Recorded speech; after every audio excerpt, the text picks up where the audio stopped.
Welcome to Modern Motoring. I'm Jay, and if you're looking for a luxury compact crossover that's a hybrid, and a hybrid that gets a combined 6 liters per 100 kilometers, well, Lexus kind of has a thing for you. Starting off with power figures, we have a 2.4 liter 4-cylinder engine, 240 horsepower through an eCVT, and all-wheel drive does come standard.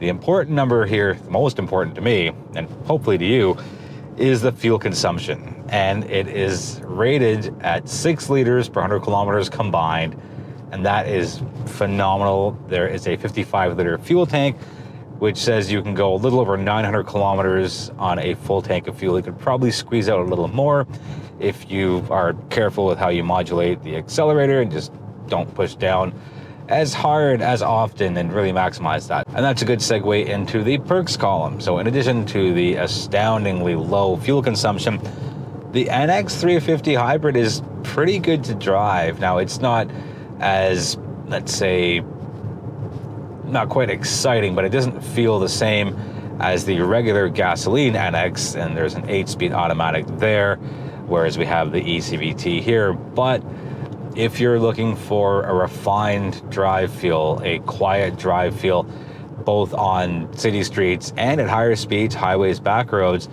this 350 hybrid does it pretty well. And there's plenty of power under your right foot to either get you onto a highway, get you out of a potential collision, the evasive maneuver side of things, or if somebody just cuts in front of you and you got to get out of the way.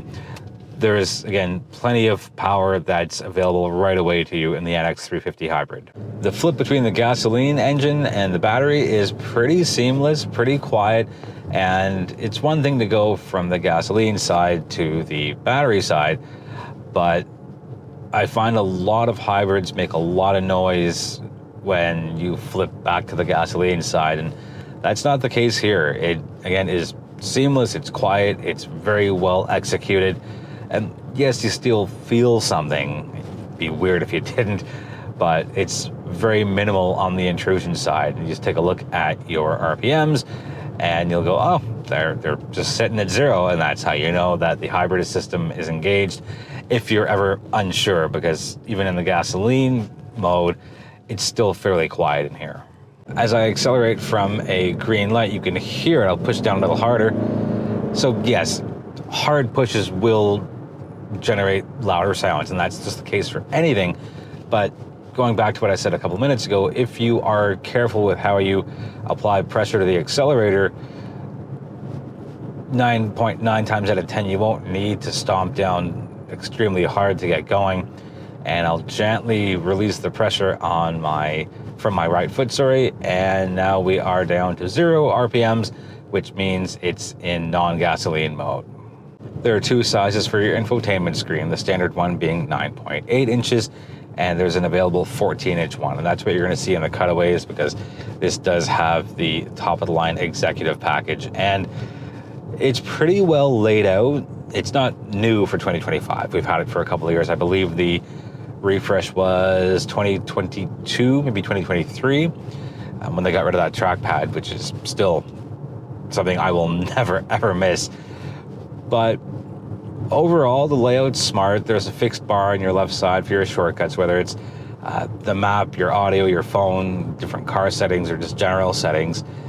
And I don't know if anyone really needs the 14-inch screen. I think that the 9.8-inch screen would do just fine. But if you do want some of the things that come with the executive package, which I'll jump onto in the pricing section, then it works just fine, and it looks good, and it really fills up the dashboard.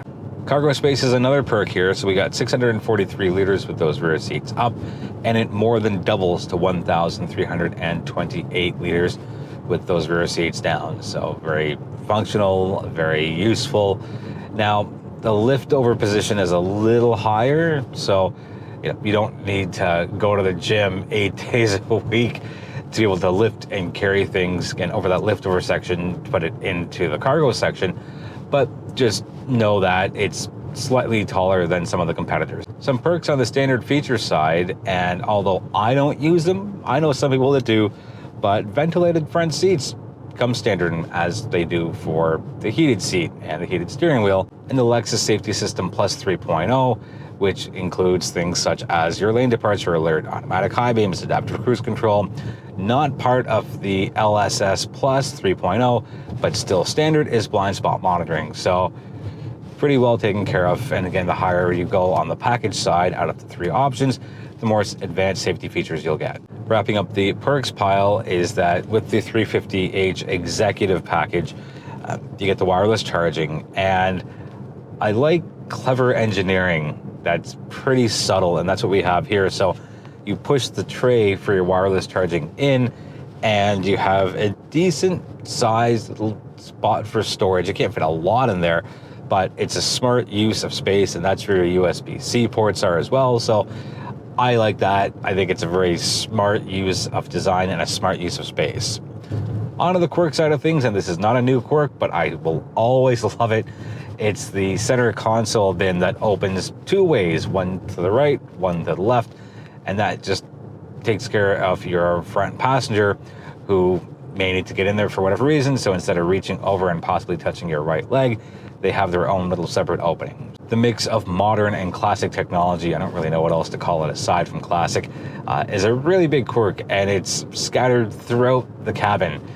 So you have an option for a massive 14-inch touchscreen, and then to the left of the steering wheel, you have a little physical button to increase or decrease the brightness of the instrument cluster. You have a physical button to reset your odometer, which I think is so cool, because sometimes it sucks just digging and digging and digging through steering wheel menus or infotainment menus. But here it's just a pretty clean and simple button.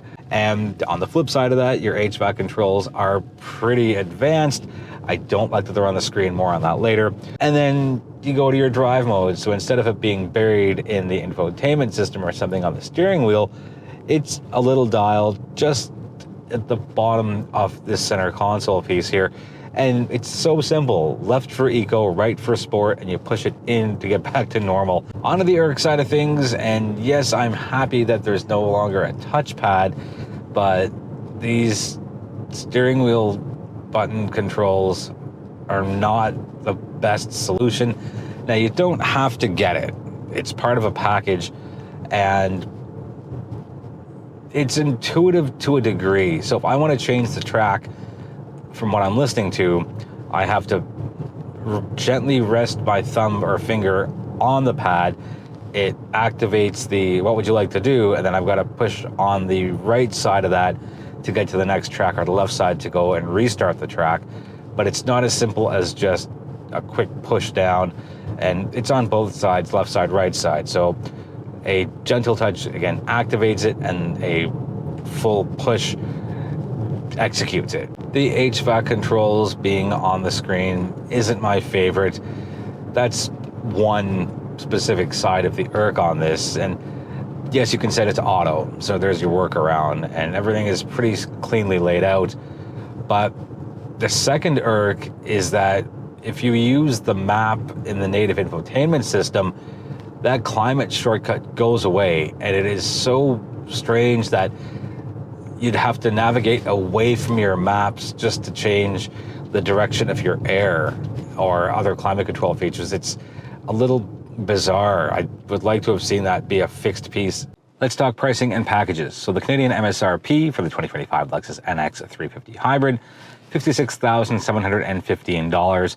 You can pick from a luxury package, an ultra luxury package, or the executive package, which is what I have here.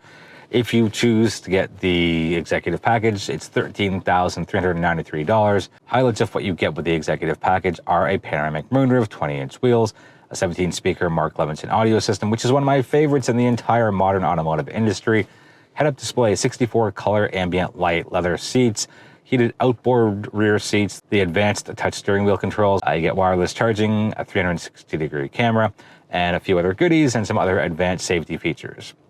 I'm going to bring the RAV4 into the picture for a quick moment.